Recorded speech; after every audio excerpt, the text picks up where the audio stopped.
rekomendasi teman-teman di Polda Metro, siapapun saksi ahlinya, saya sangat menghormati keputusannya. Mas Roy, saya tertarik Mas Roy. Ada orang yang kemudian meritek. Menurut Mas Roy, apa tujuannya meritek ulang? Tidak langsung mengcopy. Tadi Mas Roy bilang supaya metadatanya nggak ketahuan. Tapi apa yang dilakukan? Apakah dendam atau apa yang kemudian melakukan? Modusnya apa? Motifnya apa? Itu yang harus ditarik. Mensreanya apa? Modusnya apa? Apakah dia menghilangkan jejak dia? Atau dia, kenapa dia menghilangkan jejak gitu? Kalau orang biasa, kalau kita biasanya ya langsung saja file aslinya kalau ada itu kemudian upload begitu saja. Ini memang menjadi pertanyaan besar, ya. Jadi big question. Kenapa harus di retake?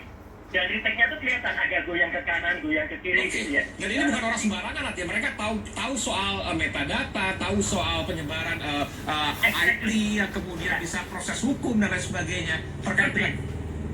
Pasti. Jadi orang ini justru melindungi dua subjek yang ada di dalam video itu, supaya nggak ketahuan kapan mereka melakukan adegan itu. Jadi yang nanti yang kalau dikejar, jangan salah, ini memang bukan hanya pengetahuan forensik IT yang diperketat, tapi juga pengetahuan tentang videografi, pengetahuan tentang lighting, pengetahuan tentang tata wajah dan sebagainya. Jadi ini penting. Moga-moga Polda Metro tidak kemudian salah tangkap bulunya.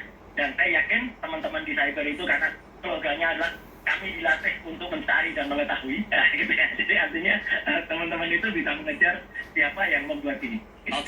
Saya ke Pak Yusri terakhir sebelum nanti Pak Yusri harus bertugas kembali. Pak Yusri, jadi yang akan ditarget, bukan target ya, saya katakan, saya koreksi, yang akan berpotensi menjadi tersangka adalah penyebar pertama atau penyebar pertama, kedua, ketiga misalnya, dan pembuat video juga yang kemudian diperiksa polisi. Karena kita tahu pernah ada presiden sebelumnya di mana salah satu artis, ya saya sebutkan misalnya Ariel, yang kemudian juga terkena jeratan hukum. Bagaimana Pak Yusri? Terima kasih Mas. Jadi memang betul. Jadi penyebarnya, pembuatnya, semuanya nanti akan semuanya ke depan arahnya ke arah sana semuanya. Tapi kan kita berangkat dari hulu dulu. Ya, kita berangkat dari hulu dulu. Siapa penyebar masifnya, nanti kita cari siapa penyebar pertamanya, ya apa yang membuatnya nanti, semuanya kan dianya nanti Mas. Dan kan kita pelan-pelan nih. Jadi penyebar pertama itu ada potensi dijadikan tersangka, gitu ya. Lalu penyebar masif juga. Ya, betul. Karena kan di pasal 27 ayat 1 di Undang-Undang ITE, kemudian di pasal 4 itu pasal 29, kemudian juga pasal 8 itu pasal 34 di Undang-Undang nomor 44 juga ada Mas. Makanya nanti pelan-pelan semua kan kita, apa yang dikatakan Mas ini betul, itu teknis penyidikan yang dilakukan oleh teman-teman dari cyber, cyber Polda Metro Jaya nanti akan mengarah, termasuk siapa sih yang di dalam daripada video yang katanya mirip GA itu, apakah memang mirip GA atau GA, dan kita lihat bukti. Dan pembuat videonya juga kemudian bisa dijadikan tersangka kalau dia ikut menyebarkan, tapi kalau dia tidak menyebarkan maka dia statusnya sebagai korban. Ya, nanti akan berdasarkan tahap penyidikan pemeriksaan nanti yang kita akan kejar kepada yang bersangkutan kalau memang sudah kita ketahui siapa sebenarnya di sananya Pak. Iya. Kalau tadi dua jelas Pak Yusri, ini terakhir pertanyaan saya ke Pak Yusri. Kalau penyebar pertama dan penyebar masif jelas tingkat mensreanya, niat jahatnya jelas. Tapi kalau pembuat video, di mana kemudian bisa dijadikan tersangka? Nantinya penyidik sudah bisa mengetahui Mas, bagaimana teknis penyidikan seperti apa, unsur-unsur pasal apa yang dipersangkakan nanti pada si pembuatnya. Misalnya seperti apa dia? Ya. Misalnya seperti apa Pak Yusri? Ini untuk pendidikan hukum juga, untuk kemudian orang agar tidak bugil di depan kamera, katakanlah seperti itu. Ya betul, ini kan sudah satu pelajaran. Mas tadi sudah sampaikan ada gerbang yang kemarin kejadian seperti kemarin, saudara A, salah satu public figure seperti itu nanti biar penyidik nanti yang bekerja seperti apa ke depannya, nanti apakah pembuatnya nanti seperti apa nanti akan diberikan. Baik, terima kasih Pak Yusri Yunus, Komisaris Besar Polisi Yusri Yunus, Kabid Humas Polda Metro Jaya telah memberikan informasi di program Sapa Indonesia Malam. Kita akan kembali saat lagi. Ternyata pembuat video juga bisa terkena jeratan hukum. Saya akan nanti dalami dengan Mas Roy dan juga Bung Pitra Ramadhani di segmen selanjutnya. Nah, ini yang kita amati bersama dan masyarakat juga mengamati ini di media sosial. Tinggal bagaimana Polri mengungkap apakah ada unsur mens rea di dalam penyebaran video tersebut. Mas Roy, apakah pendapat yang sama ketika kemudian ada kesengajaan untuk merekam dari yang bersangkutan, lalu kemudian bersangkutan bisa terjerat hukum meskipun katakanlah untuk konsumsi pribadi? Ya, ini memang ada dua kasus ya. Saya ingin tambahkan apa yang disampaikan Mas Aiman, karena dulu kebetulan saya juga saksi ahli kasus AR PT dan LM itu, ya jadi waktu itu bukan sekedar menunjukkan, Mas, tapi AR itu mengcopy file dalam komunikatornya ke komputer di sanggar grup musiknya. Jadi dia membuat seperti akses ke kenanya.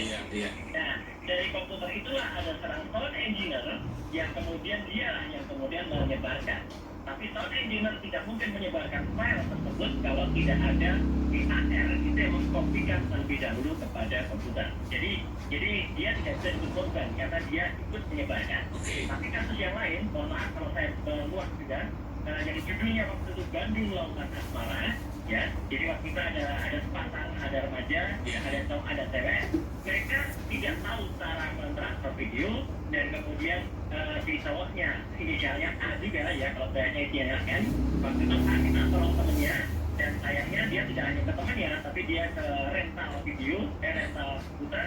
Dari rental komputer itu kemudian tidak dihapus di dalam recycle bin-nya.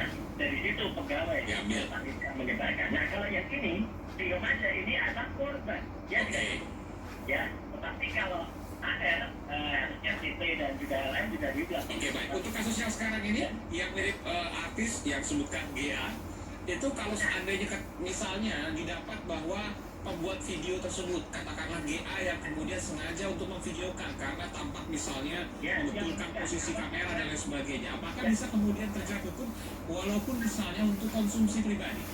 Tergantung bagaimana file ini bisa tersebar. Jadi makanya orang yang meretake itu yang paling penting dapat dari mana dia file yang di-retake.